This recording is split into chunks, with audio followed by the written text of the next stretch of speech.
This is the voice of 2B, and you're listening to Cat with Monocle.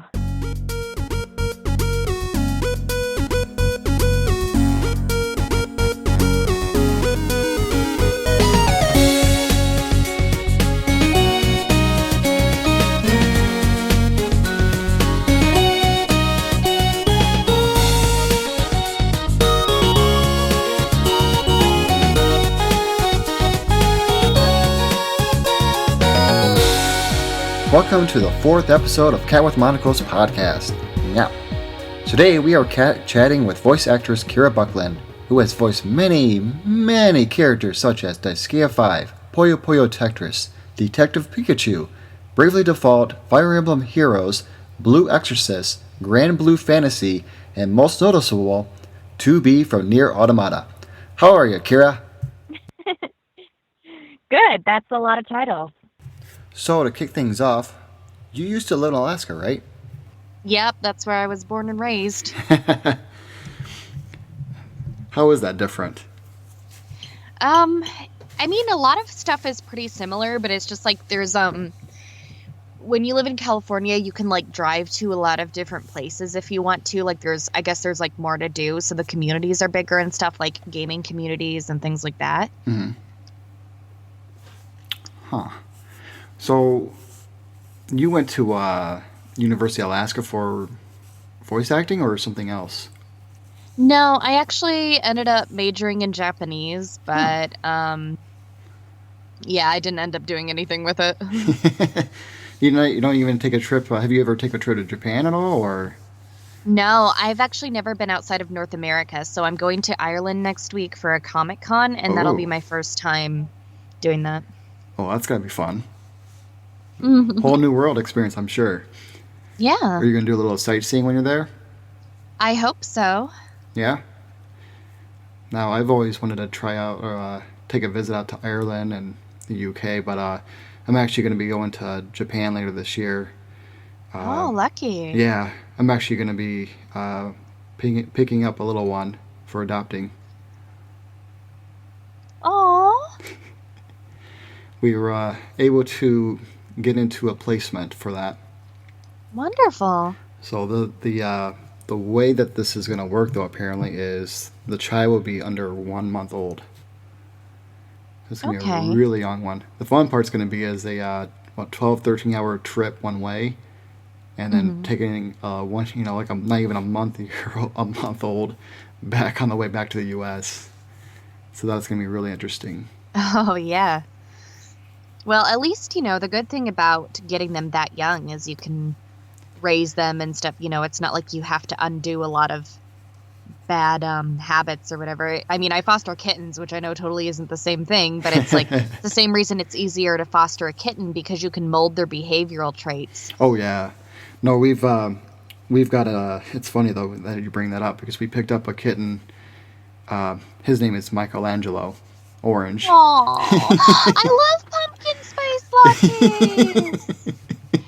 My two, one of my permanent ones is one, and then my two fosters, because they're brother and sister, and potential adopters came to look at them today, and they're in love with pumpkin spice kittens as well. So, yeah. They tell you what, though, when they're kittens, they're you just can't stop holding them. And they're little rascals too when they play. Like, you can play with them for hours, and they've got the energy. And we've got when we picked up Michelangelo, he had two other cats he could play with, and they had nothing to do with them. They looked at him like, "What the hell is this?" Aww. And I've got a grumpy cat, and the kitten would always jump on him and play with them, and they would bat at each other. It was pretty funny, but a little entertaining at the same time. But it's yeah. I mean, I don't know about fostering cats, but I've heard I had somebody I knew back in Grand Rapids that they foster cats, and they've seemed to enjoy it. I think it's just a matter of the personality you're going to get all the time could be quite different. You'll get someone that's laid back. Some of them are going to be really pretty grumpy, if you could say, or they have nothing to do with you, or they're gonna not go the right litter box. Yeah. So that's always the fun part. But I don't know. I've always enjoyed cats. I grew up with cats a lot, and one of the cats that it was a family cat, but I was like probably, I'd say, I don't know what age I was. All I can think of was I was in third, fourth grade, and we needed to get a cat to get, we were living in Ohio, and we had this nice big yard, and we had mice kind of sneaking in, so we had to get, a cat or two to be able to, fend them off. And I remember we picked up one cat, and then this other cat came out, and I told my dad, I says, hey, I want that one. And so it was a female cat, and we had a boy cat. The boy cat was named Bart, the other one was Lisa. And we've, I don't know, we moved a few times after that, and Lisa actually, she had a really long life, and she was awesome. She would, I remember she would always want to go inside and outside all the time. And I remember when I used to live in Tennessee, we had a mouse in the house, and Bart, he was just fat and lazy. The mouse would just run right by him. He just looked at it like I didn't know he didn't know what it was. And we're like, well, you're kind of useless. And so I remember getting ready to go to school, and I saw Lisa outside, and I yelled for her. She looked up, and she started running towards the house. And as she was running, like these mockingbirds would start diving down, trying to pick at her head, and her head would be really close to the ground, ears, parted down, and she would just try to dodge them. But I don't know. I mean, I tell you what, though, Tennessee had some fun animals down there, I swear. Yeah, I bet. Not just mockingbirds.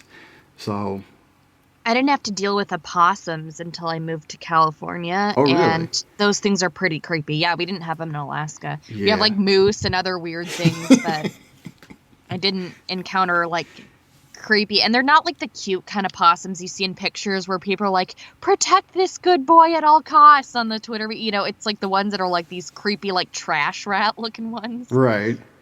Oh, those were everywhere in Tennessee.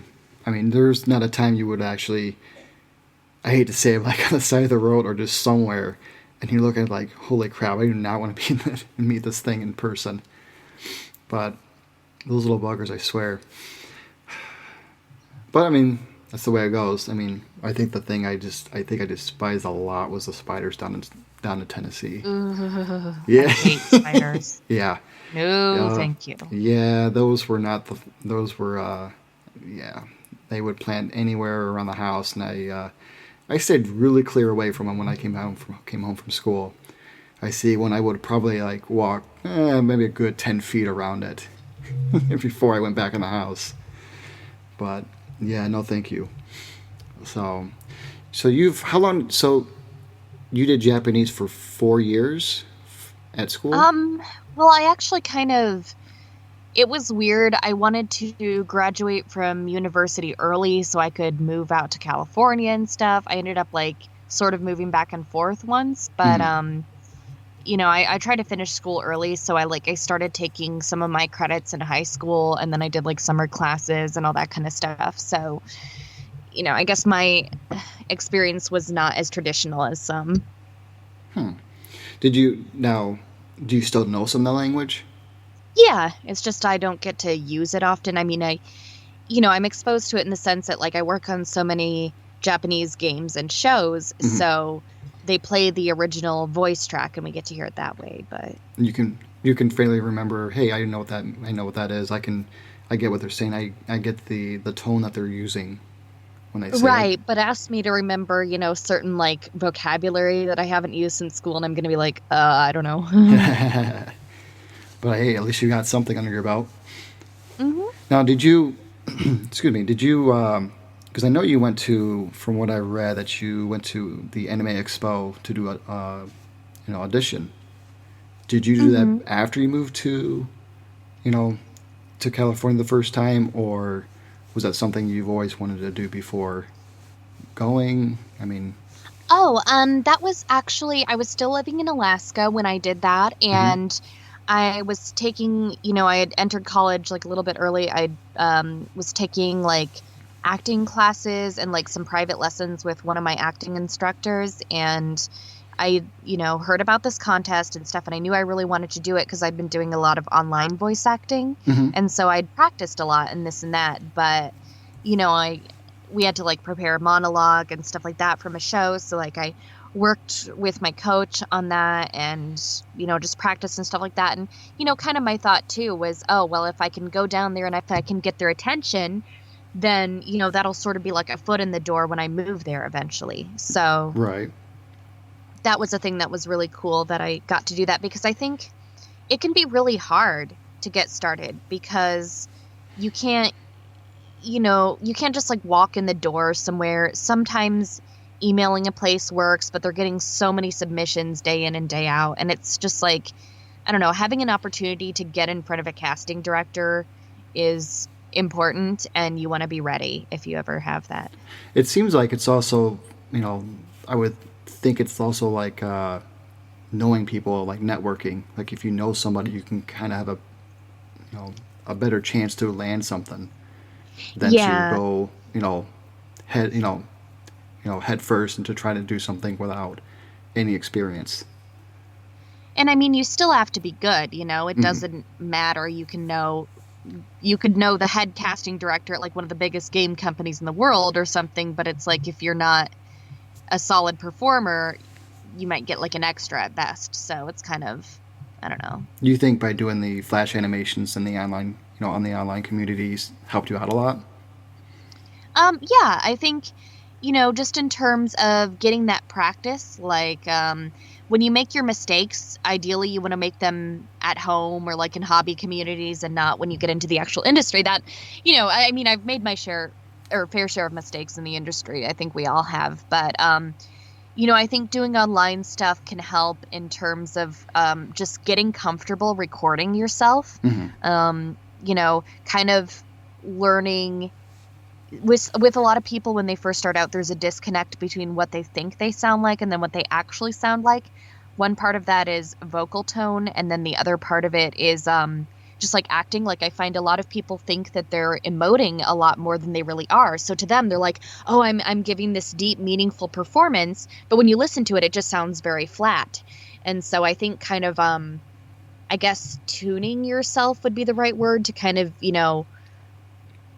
like be giving the performance and have that accurately represented, like the performance you're trying to give in your head, I guess. Yeah. So anything that you can do that's, just practicing in advance is very helpful, I think. Okay. Now, do you do a lot of your recording at home or in a studio close to you? And then I know usually voice actors would actually send them out for, to the companies to use it. Is that how do you do it when you do your? Well, it depends. A lot of times for auditions these days, they don't really have the time or the budget to like schedule everybody to come in and, pay people to be there, especially because they've got so many projects going on at once. Mm-hmm. So a lot of times for auditions, they will just send them out over email and be like, okay, here's the audition sheets with the characters, email us back your MP3s, and then they'll bring you in if you actually get cast. Okay. So anytime that I'm doing like an anime or any major game, anything like that, I'm always physically going in to record.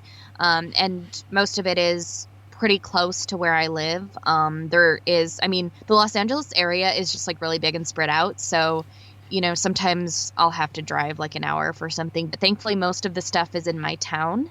Oh. And so yeah, and then but some things like if I still do indie games here and there, like paid indie games, or I just have a few miscellaneous clients that I'll maybe do like a quick narration thing for or something, and I record a lot of those from home. I finally purchased a professional recording booth last year, so that's really exciting. I mean, of course, my cats love to use it as a giant scratching tower, but Yeah. No, those are pretty nice, though. I've used one in the past during my college years, and they're pretty nice. It's a nice little booth, and you don't have that, outside noise outside noise just coming in, getting the echoes. So having your own personal one actually would be pretty nice. Mm-hmm. But so you would prefer to do that? Would you prefer to do that instead of going to the actual studio, just more because of a comfort level, or does it not really matter? For auditions and quick jobs, it's nice to just be able to record something from home. Mm-hmm. But for the big, lengthy games and stuff I do, or especially for anime, ADR, like anything where we have to sync it up to picture, I'm, definitely glad that we have to go in for that because, one, anytime you have to sync something with a video, that's really hard to do on your own. Like, there's a reason they don't do a lot of dubbing stuff remotely, and one of that being, they have the software and tools there where they can set it up in a way that actually makes it as easy as possible for the actors. But if you're trying to do all that on your own, that would be really rough. Mm-hmm. It's nice to have the director there, of course, and sometimes, representative from the companies or whatever to direct your performance. Because if you're working with clients just online from home, sometimes you'll send in files and you'll send in your best takes and they'll be like, okay, we need all these redone with these notes. And then so you have to go back and do another round. And then sometimes they'll have more. So I feel like it's less efficient in that case as opposed to if you're working live with the director and they can say, okay, do another take of this, but this way or whatever. And then the other benefit to when you can go in is you do have an audio engineer who's able to edit and mix and all that kind of stuff because I hate editing. I know most voice actors do. It's a skill that you absolutely need to learn because you have to edit your auditions. You have to edit if even if you're just doing hobby work from home, you have to edit your files that you turn in. So it's a really good skill to learn, but it's we all hate doing it. So it's nice when we have somebody there. No, I can imagine. Just editing wise just takes a lot more time, and then just a lot of tedious, going through, getting the right cuts, and then piece them all together.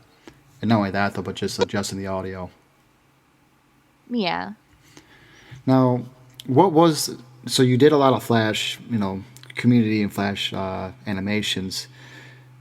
What was your first, video game that you've actually voice acted for?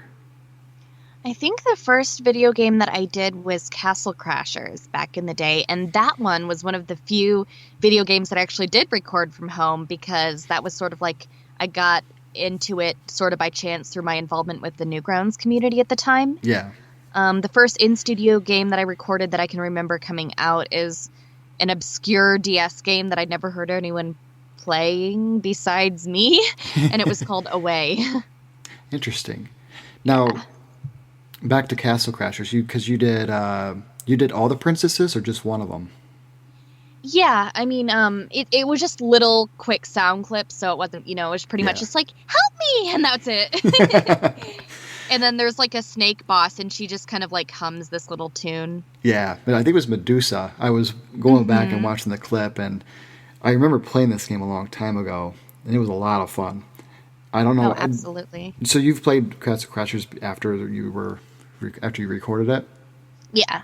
Do you usually do that? I know that you're usually pretty busy with with your career and everything else going on live. Do you ever have the time to actually sit down and just I'm going to try this game out that I just recorded? Certain games, yes. NieR Automata was one you just can't miss out on, especially because so many of the people who played that, it really affected them and stuff, and being able to share that experience with them is great. Obviously, Ace Attorney, because I'm a huge fan of that series, and I would have bought Spirit of Justice and played that even if I wasn't in it. So that's even twice the reason to do so. Yeah. Just some of stuff, especially if it was a DS game or something, it was easy for me to play because that way I could just take it with me. Yeah, because you were in the Bravely Default and Bravely Second DS games. Mm-hmm. And you were in actually quite a bit of them, now that I think about it. Well, yeah, because my character came back. But, yeah, it's a lot of times, again, it is a timing thing because any game that you want to play, you usually have to put a lot of time into it. I don't know, it's just it's a lot even for like sometimes we want to play games that we're not in, and then those take up our time. Mm-hmm. And the other thing too is that it gets really expensive, and contrary to popular belief, voice actors almost never get copies of the stuff that they're in. So if we want the game, we have to buy it. Granted, we get paid pretty well for the session, which is great, but it's kind of like, well, do I use this money toward rent, or do I use it to buy the game? So, Right. you know, we can't buy and play or watch everything that we're in, so we kind of choose like, oh, this one looks really cool, or, you know. Right. Well, that's ironic because a lot of the times when I do websites for design and develop them, you'll never get anything like, oh, here's if it was like a pair of sneakers, we don't get a pair of sneakers. Thanks for the job. Here's a check. Mm-hmm. So either you got to go buy them, or like you said, either I need to pay for the roof over my head, or I can not have a roof over my head. Right. Now, and sometimes for indie games, they'll actually be like, well, we can give out like Steam keys for the game if anyone wants them, because, a lot of times it's like, especially if those are lower paid and this and that, they're like, well, here's kind of like a thank you gift to the actors. But especially anything that requires physical copies is just not really done. Yeah. Now, I know it's ironic that you mentioned about NieR Automata, because that was just about a year ago since it came out, and it's still being played, and still being remembered, and still being talked about. How does that make you feel that people are still talking about a game that you've had a big role in? It is honestly incredible, and I never expected it to get this big, especially considering the other games in the franchise were more underground. Yeah. So I just I'm so grateful that, there's days where I can't believe, how did I get to be a part of this, Now, what was the game? Because you did, let's see here. You've done quite a few for Nintendo, and you've done quite a few for Square, and you've done a few as other ones. So I'm just going to name a few so listeners can know what you've done. Like Skullgirls, you've done Mary, Bravely Default, the first and the second one, Xenoblade Chronicles X. But you were a female avatar? How does that usually work? I was one of the custom voices, you create your character in there, and then one of the things you can choose, you can choose your hair color and your clothing and all that kind of stuff, and then you can choose the voice, and there's different options to choose from based on how you want your character to sound and how you want their personality to be. So I've done a few of those. I did those for God Eater 1 and 2 as well, okay. Where you can build your character and then customize the voice. Yeah, and then you've done Puyo Puyo Tetris. Mm-hmm. And you've done Fallen Legion, which is about to come out, or is it already out? I know it's coming out for the Switch really soon. Oh, I didn't know that was going to be on the Switch. I thought it was for PC. So, yeah, news to me.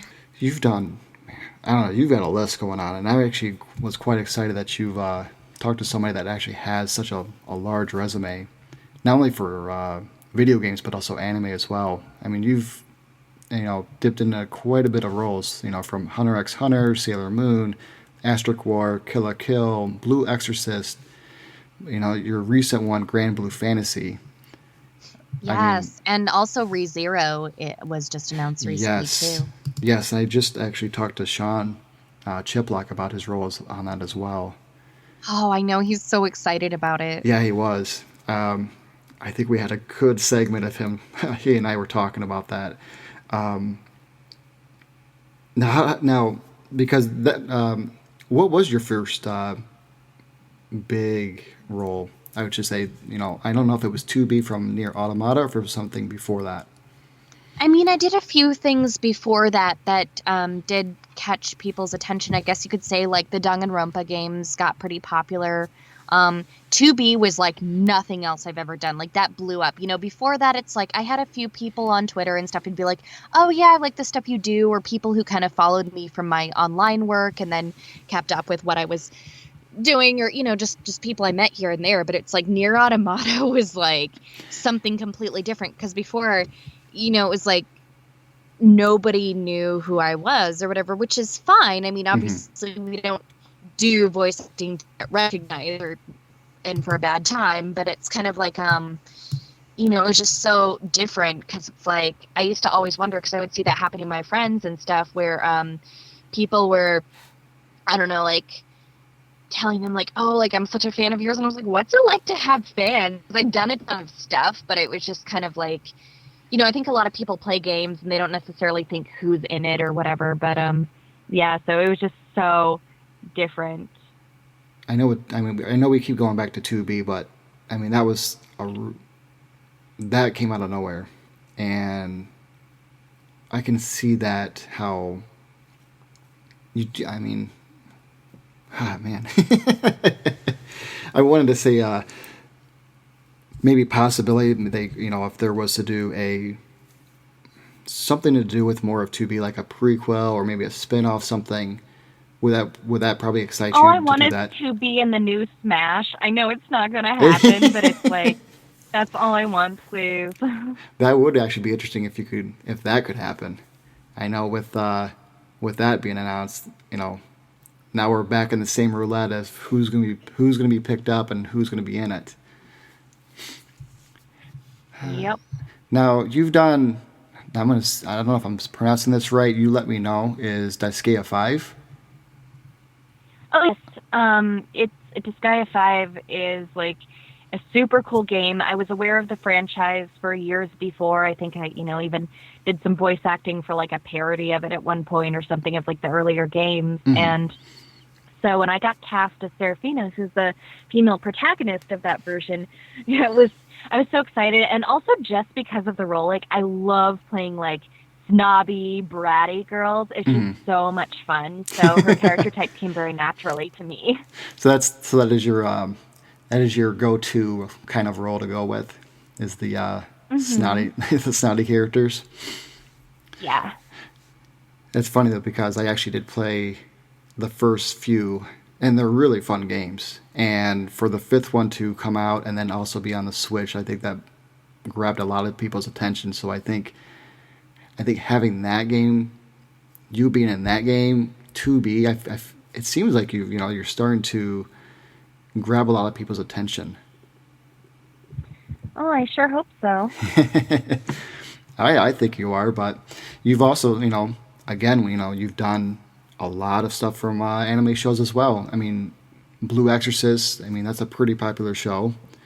I mean, you were, one of the characters that, not in every episode, but majority of them. Uzomo, I believe is her name.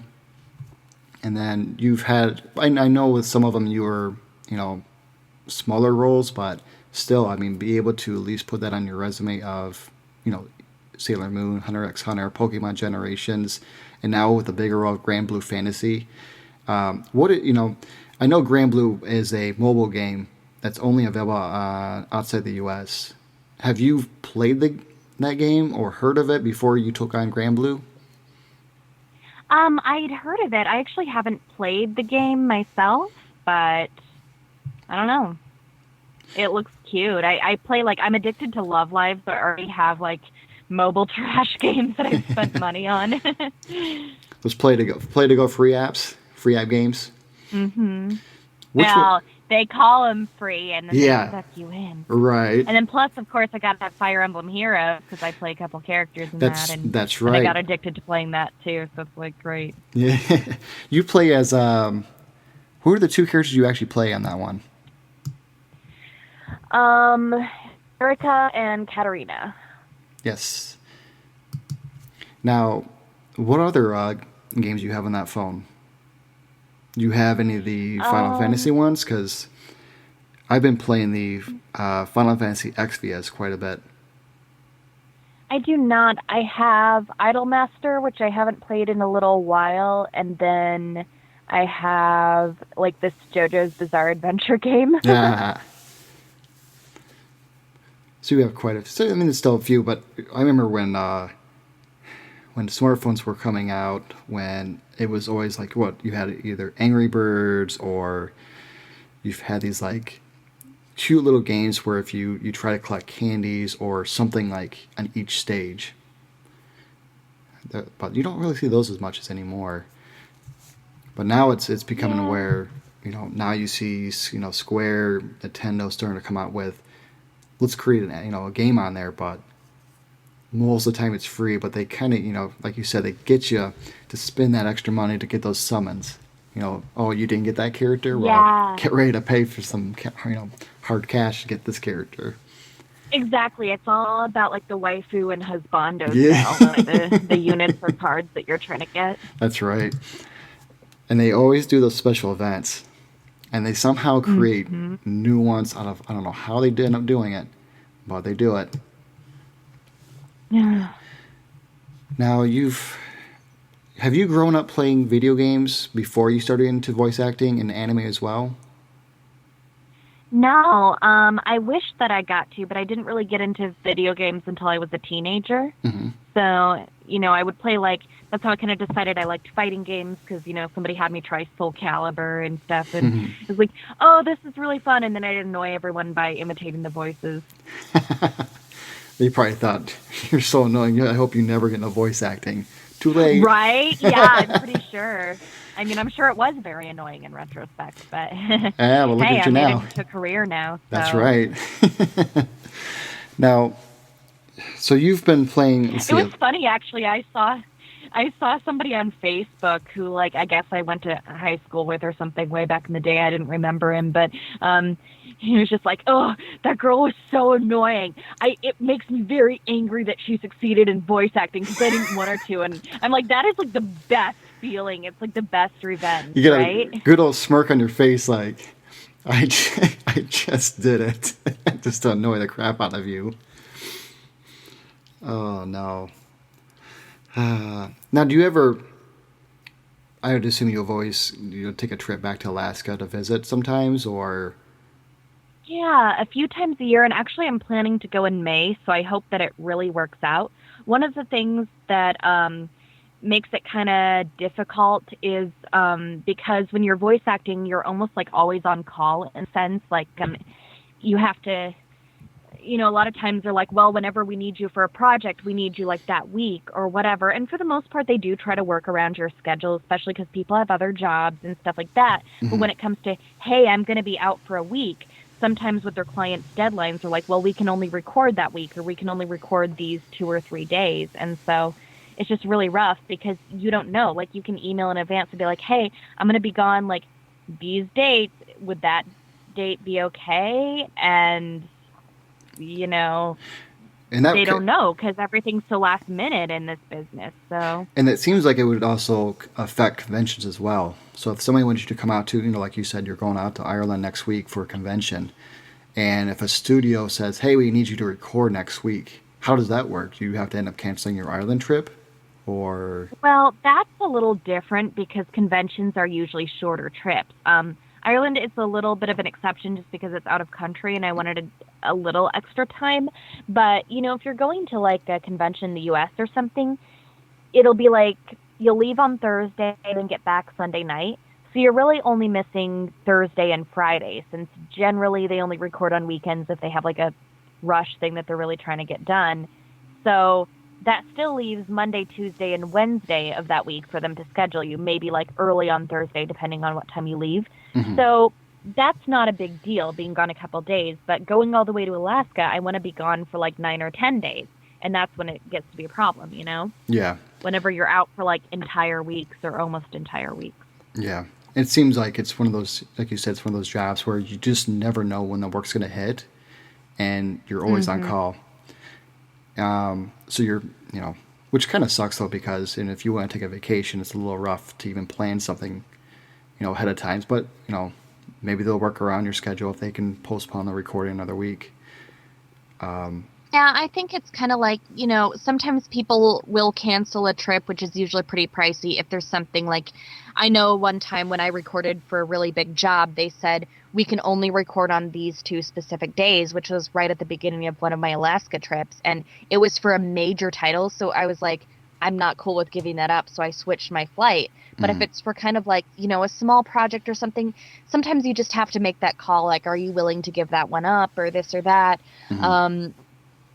And again, sometimes they can work around it. An actress who's been in the business a lot longer than me said to me once, you kind of have to just balance. You can't just go off and, travel all the time because then you won't be seen as reliable. But at the same time, you can't not see your family members or something. You know what I mean? So it's kind of yeah. Pick and choose your battles.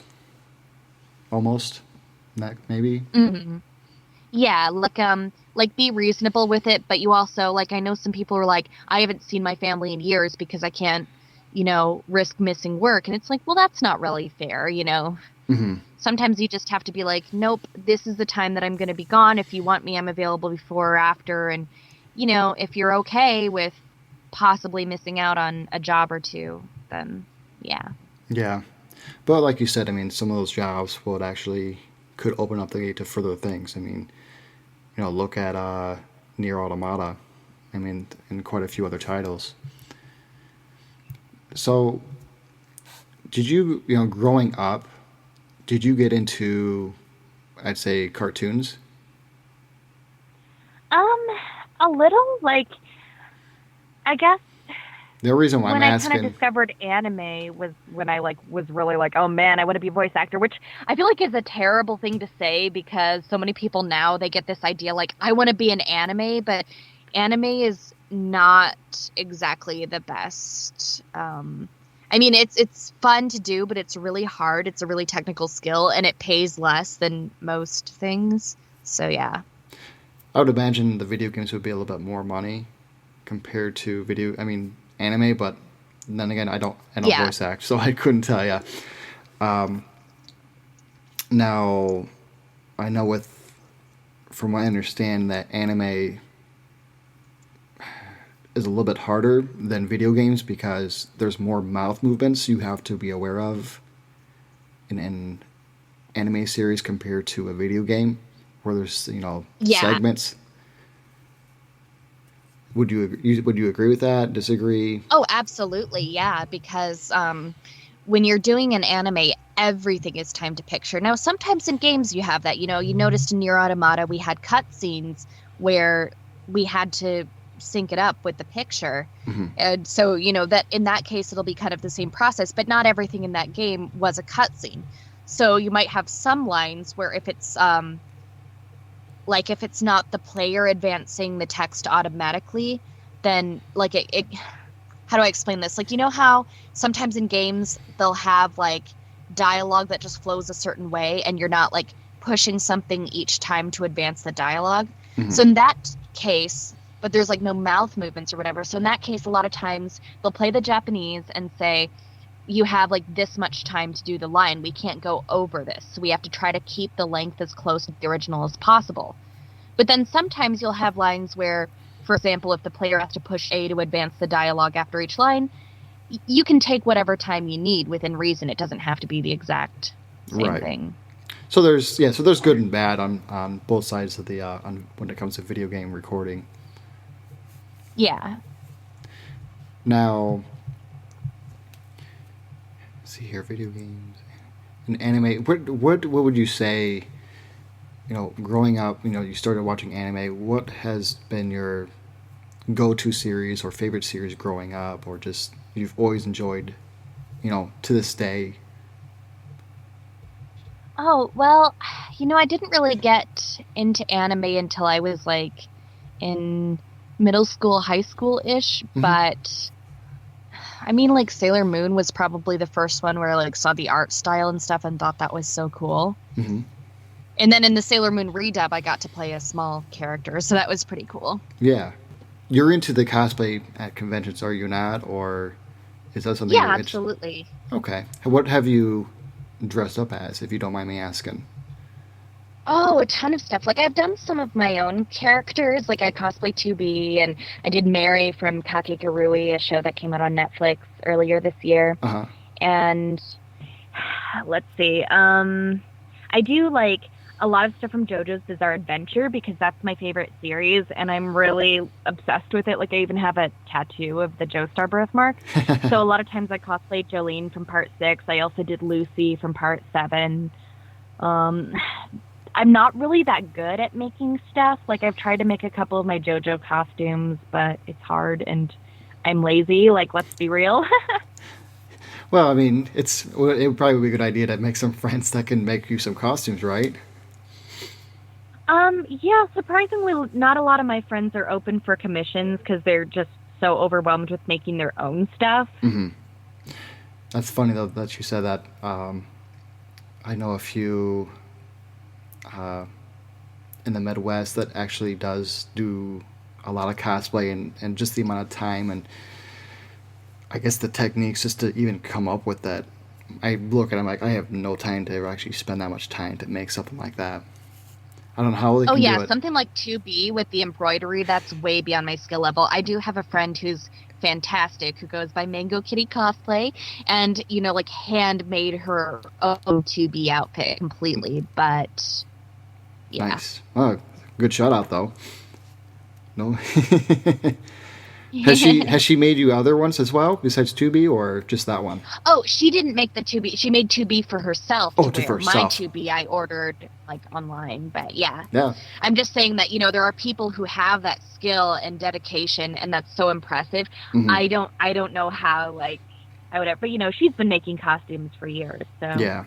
When it's homemade and just have that technique to do it, they're most of the time they're gonna look better than buying it online or through a factory. So I mean it's the same thing when you get like little figures. Like the figures will come out generic, but then if you know how to paint them, you can make them a lot better.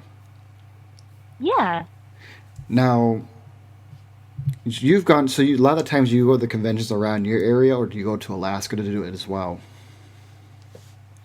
Well, we do have a convention in Alaska that I actually helped start back in the day, oddly enough. Sometimes I still staff for them. Mm-hmm. So a lot of times, if I want to go to that, I will just kind of time one of my trips back home to visit my family so that I can go to that while I'm there.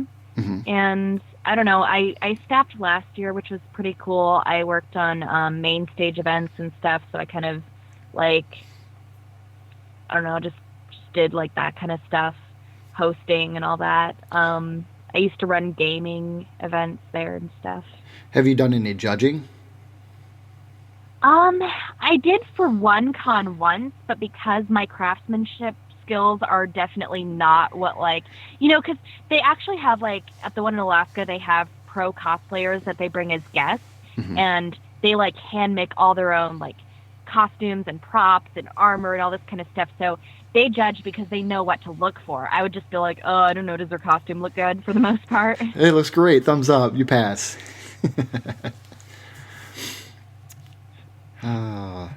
Now, you are a coffee nut? You enjoy coffee? Yes, absolutely. I am obsessed. You could say I am a caffeined. Who isn't in this day and age? What is usually your go-to coffee? Okay, so anyone who follows me on Twitter will probably be like, oh no, because I'm very passionate about what my favorite kind of coffee is. It's a specific drink. It's called an iced Mexican mocha. It's made with Mexican chocolate, which is like a cinnamon spice chocolate, espresso shots, milk and ice. You can get them hot too. I just have always preferred iced coffee for some reason. And it's the best drink you will ever taste in your entire life. I'm glad that we got this recorded because I'm going to write this down and try it out.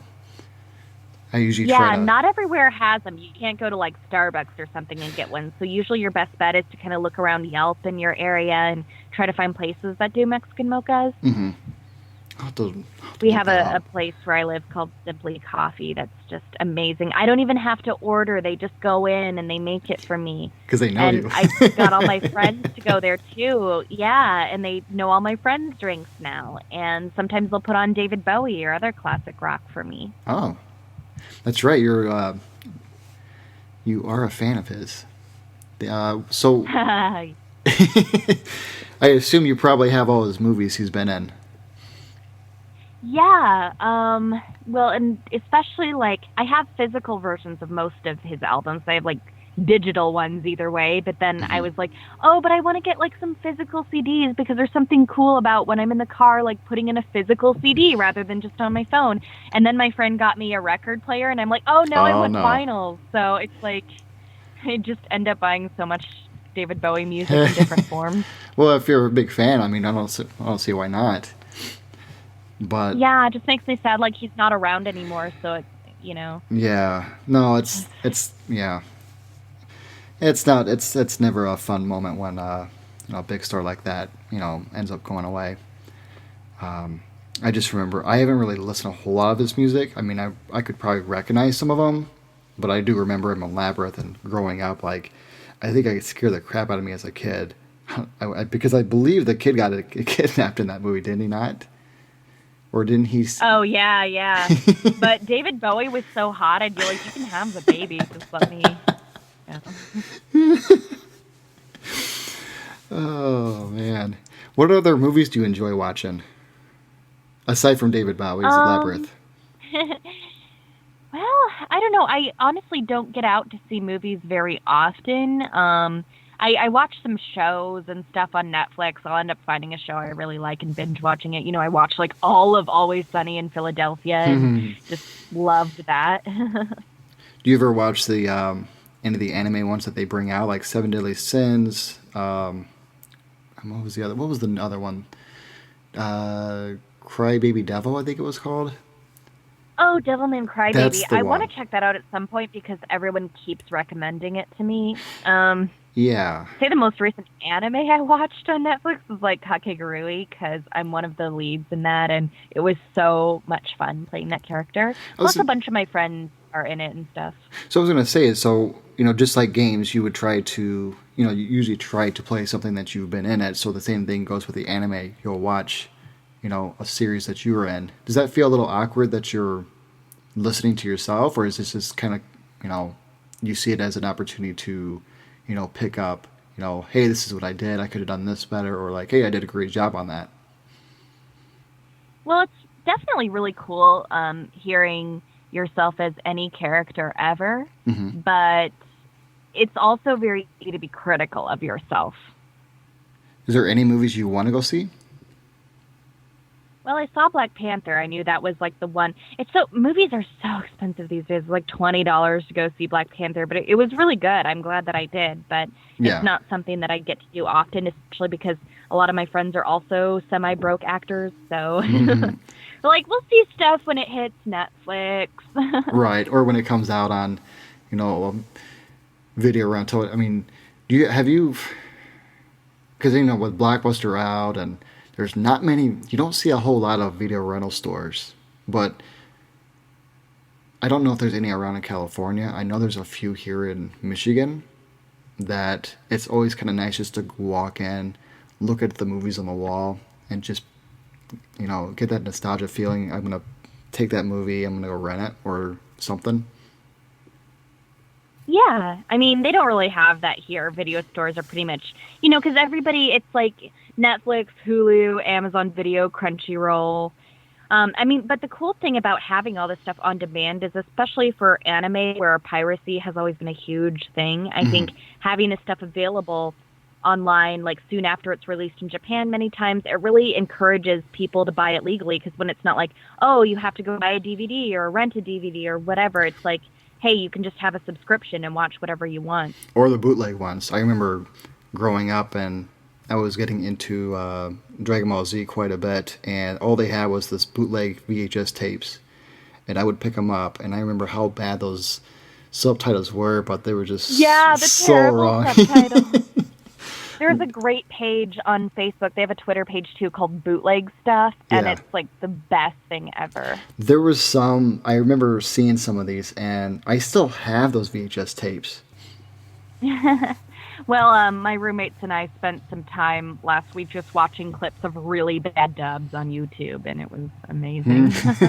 Are these, like, fan-made ones or, older ones? No, they're legitimately official dubs.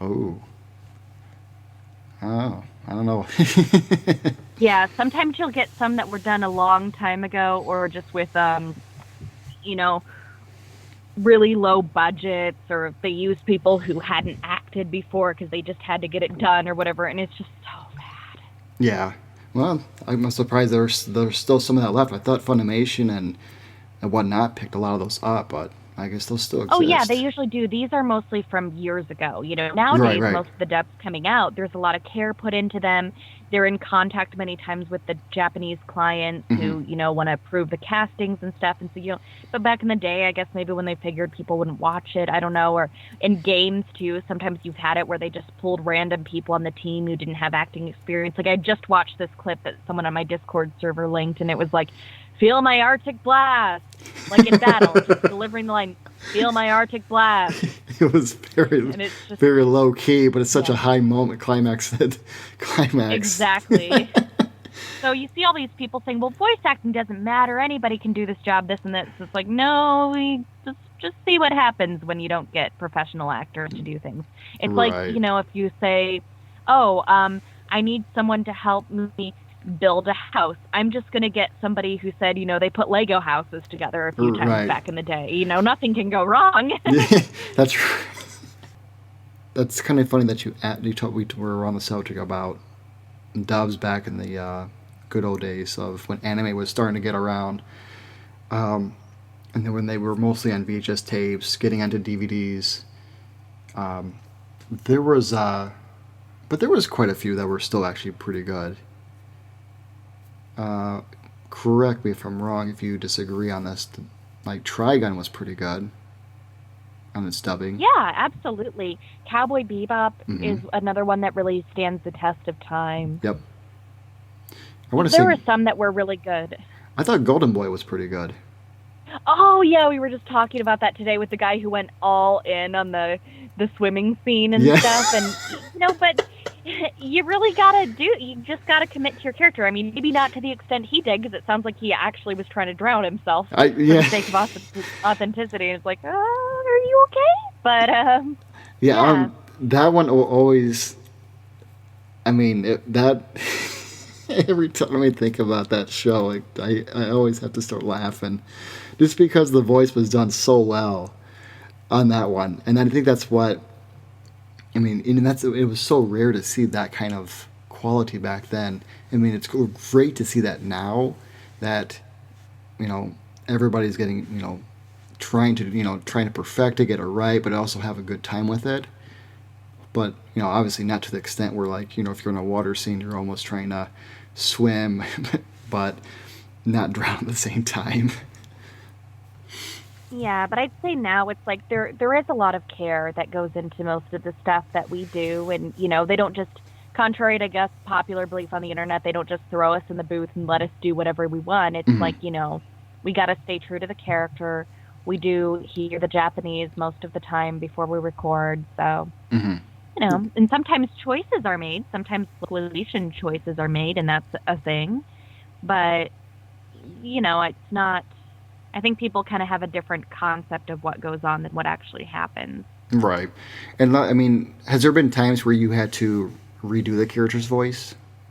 After a certain, I mean, I'd assume like if it's... to come back for a role after some time passed? Yeah. Yeah. I actually did that for Blue Exorcist Kyoto Saga, because Blue Exorcist was one of my first roles in a major anime, and that was in like 2012.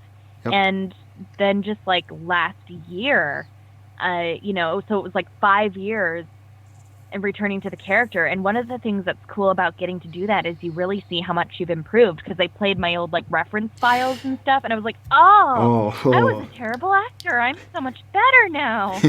Times have changed. Yeah. Because I know that's funny you bring that up, because Fooly Cooley, they just brought out the second and third trailer for that, and I believe they used the same, actors in that one. I mean, that's a 15-year difference. So it's interesting to see how differences it make between the first, 15 years in difference. Let alone, I mean, 5 years makes a pretty big difference for, between that, and you've done so many, you've gotten better, you've worked a lot more roles since then. Yeah, and I'd like to think I've improved as a business person, too, because that's not a thing that people really talk about a lot. And if we had more time today, I could kind of go into that. But, how basically TLDR, when you're an actor, you also have to be, like, running your own business, essentially. Mm-hmm. It's like freelance work where you have to kind of watch out for yourself when it comes to jobs, income, insurance, and all that fun stuff. Or Yeah, and just how to market yourself, like mm-hmm. business etiquette. It's like all the stuff that you don't think about. Like many of us, myself included, were like, well, we want to be an actor, obviously, and not realizing that, hey, you have to learn a lot about like financial stuff and taxes because it gets really complicated when you're an actor. And just like how to write business emails, how to network without being just it's like there's so much stuff that you have to think about. Would you say, getting the idea how to run a business would be something you would tell, up and coming, voice actors what they should probably get in know first? Oh, absolutely. I mean, it's not saying like, oh, you have to go to business school or something. I mean, I Right. didn't do that. A lot of stuff was just trial and error over there. But I think learning that kind of stuff, and I actually, I don't know, I don't see as many voice acting classes geared toward that side of the business, and I think it's really important. I Yeah. actually write up some stuff on my forum. I have a whole website called voiceactingclub.com, and there's like articles and tips on there that kind of go into like, hey, here are the things that you would think about, and Yeah. there's a lot of resources on there. Now that you mention it, you did start up an organization about that. Could you explain more about it? Yeah, so it's called the Voice Acting Club. It's an online forum where we do a number of different things. Content creators can go on there and post auditions for their projects. Many of them are unpaid, like kind of, trade for experience sort of things, but we also do have some paid things for like indie games and stuff that get posted there. And it's kind of like for people who do voice acting as a hobby, maybe they don't live in the right place to pursue it as a career yet or whatever. A lot of them go to the site and audition there. Right. Now, And there's also a community, so people can talk. Like there's a Discord server, and people can kind of make friends, ask questions, all that kind of stuff. Yeah. Now, when it comes to, like, I mean, obviously California is one of the top states to really do these kind of things when it comes to, voice acting, even art. I would even say some of the things I do in my field as well with graphic design, web design, and development's usually around those kind of areas. But I mean, there's some states that actually does a little bit, like Texas would do a few. Is another state that actually would have more other opportunities as well. Wouldn't you think? Yeah, I would say Texas is probably the next best place to do voice acting stuff. It is mostly anime. Like there's a couple game places out there, but it is mostly anime, but they get a ton of anime. So plus the cost of living is cheaper, so there's that. Right. Video games are mainly done in California, so that's one of the reasons that I chose to live out here. Mm-hmm. We get less anime than Texas does, but we, get more of a variety of stuff. Yeah. So you apparently like to sing? Yeah, I'm not great at it, but I'll go to a karaoke bar and do some Bowie. You won't say no to a Bowie if it's an opportunity. Oh, I love her singing with a Bowie. What would you say out of all the voices you've lended to, or how both games? Let's just do this. All the games and anime that you've worked on.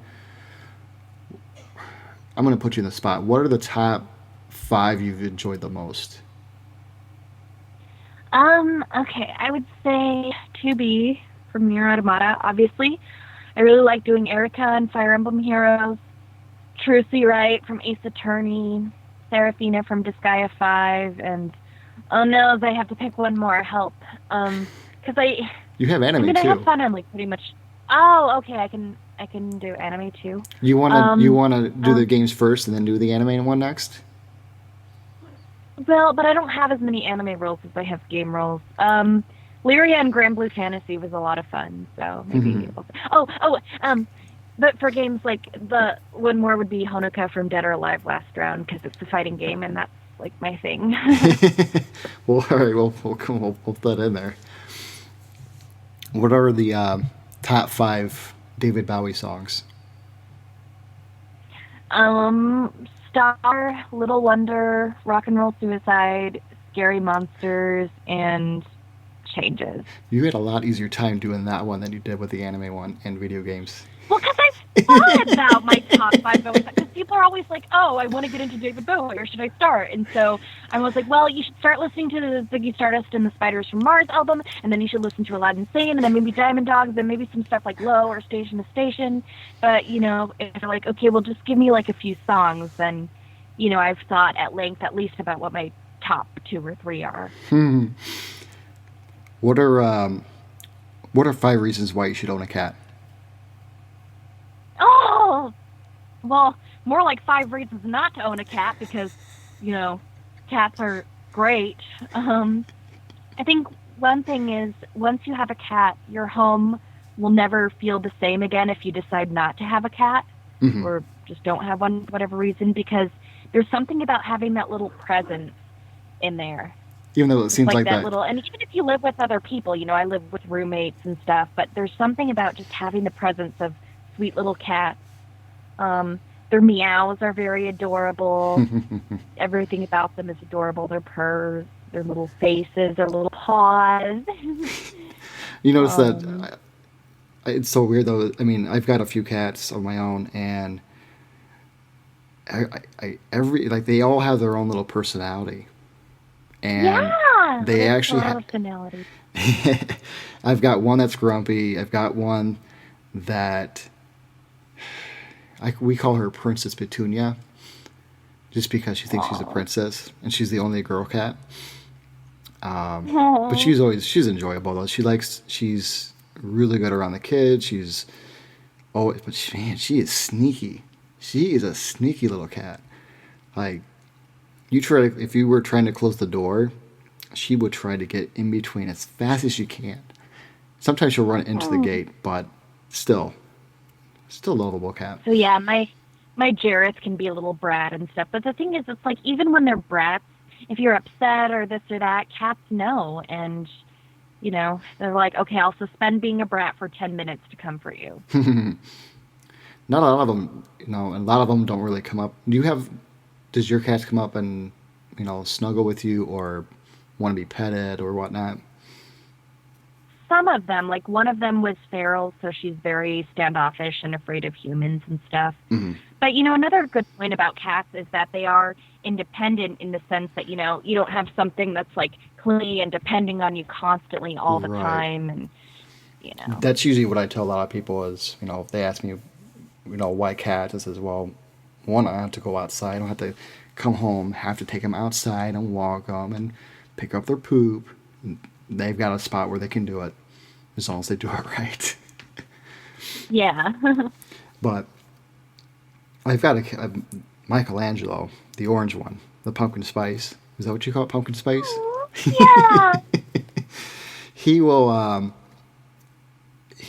I swear, like, I have to, I don't know how he still does this. He tries to climb up on my back. He'll wrap his arms around my neck and will start, suckling on my ear. I don't know. He just does it all the time. And he has to do it every time he sees me. Probably because I'm the only one that actually lets him do it. So, yeah. So you say those are the top reasons to own a cat? Yeah. Why you should know. Oh, and also you can post cat pictures on social media.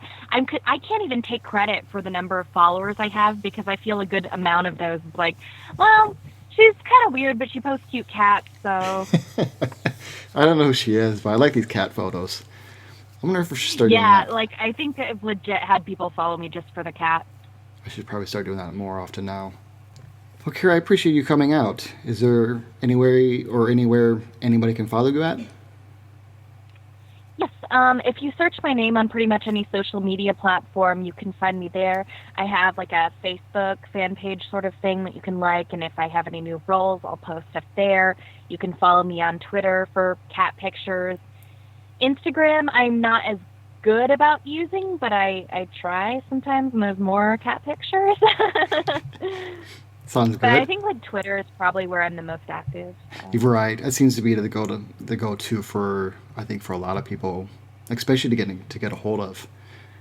And you can Mm-hmm. follow Cat with Monaco at catwithmonaco.com, or you can find us on our social media: Facebook, Twitter, Twitch, YouTube, Instagram, all those fun ones that a lot of people enjoy at Cat with Monaco. But I do appreciate you, jumping on this podcast. Oh, you're welcome. You are right. Well, you take care. Hopefully, we'll talk soon. All right, give your cat some love for me. Will do. Thank you.